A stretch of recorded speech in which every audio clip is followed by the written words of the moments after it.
আপনাদের ব্যাকআপটা কোথা থেকে আসলো? ব্যাকআপ ববি হাজ্জাজ তো সরাসরি বলছে যে আপনার ব্যাকআপ নিয়ে রাজনীতি করছেন। মানে আমি আমি ভাইয়ের প্রতি খুবই শ্রদ্ধা রেখে বলতে চাই, সেটা হচ্ছে যে ব্যাকআপ মানে ব্যাকআপটা আসলে কোন জায়গায়, কারণ আমরা এখন পর্যন্ত কিন্তু সাংগঠনিকভাবে বিস্তারই করতে পারিনি।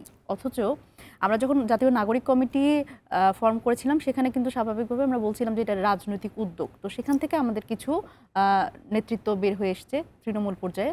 সেই জায়গা থেকে আমরা আসলে এখন যেটা আমাদের পরিকল্পনা, সেটা হচ্ছে আমরা আসলে সাংগঠনিকভাবে বিস্তার করব। তবে আমি ববি ভাইয়ের সাথে একটা ব্যাপারে খুবই একমত যে আমরা কিন্তু এই বিষয়টা সবসময় বলি যে আসলে সত্যি কথা বলতে আমরা যে রাজনীতি, আমরা তো মাত্র শুরু করেছি, কিন্তু বিরোধী দলের রাজনীতি যতক্ষণ না আসলে একটা দল করে, আমরা কিন্তু যখন দেখি যে আমি যদি বড় দল হিসেবে যদি যেই দলগুলোকে আমরা দেখেছি এতদিন, তারা কিন্তু আসলে বিরোধী দল হিসেবেই তাদের যে দলকে দাঁড় করানোর একটা বিষয়, গঠন করার একটা বিষয়, এবং এই প্রতিকূলতার মধ্যে আসলে টিকে থাকা, তখনই একটা রাজনৈতিক দল দাঁড়ায়। সেই কারণে কিন্তু আসলে এই যে আমাদের যে খুব অনেকেই আমাদের ব্যাপারে কিন্তু এই কথাটা বলবার চেষ্টা করেন যে আমাদের ক্ষমতায় যাবার একটা আকাঙ্ক্ষা, ক্ষমতায় যাবার একটা প্রচেষ্টা, খুব দ্রুত আমরা ক্ষমতা যেতে যাচ্ছি। প্রথমত আমরা কিন্তু সবসময় এই কথাটা আমাদের যারা বিভিন্ন পর্যায়ের নেতাকর্মী যারা আছেন, তাদের কিন্তু আমরা এটা বলি যে আমরা কিন্তু এখনো দলটা গঠন করি নাই, এবং গঠন ঠিকমতো হয় নাই, এবং বিরোধী দল যখন আমরা হব তখনই আমাদের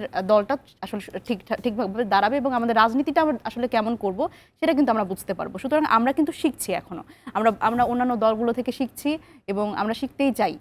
তো সেই জায়গা থেকে আমরা কোনোভাবেই চাই না যে আসলে সরকারি কোনো পৃষ্ঠপোষকতায় রাজনীতি করতে, কারণ আমরা কিন্তু ওই যেটা বললাম যে 5 আগস্টের পরে যেরকম মানসিকভাবে বিএনপি ক্ষমতায় চলে এসছে, এবং তারা তো আসলে মনে করে দাবি করছে যে নির্বাচনটা হোক, আমরা ক্ষমতায় চলে যাব।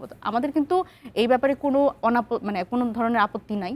আমরা যেটা বলছি সেটা হচ্ছে যে এই রাষ্ট্রের একটা সংস্কার প্রয়োজন। যেই মৌলিক সংস্কারের কথা বলছে, দেখেন এমন একটা সংস্কারের মধ্যে মানে একটা বন্দোবস্ত হওয়া দরকার যেখানে এনসিপিও যদি কখনো ক্ষমতায় যায়, সেও যেন আসলে এরকম 36 জুলাই তার জন্য যাতে না আসতে হয়।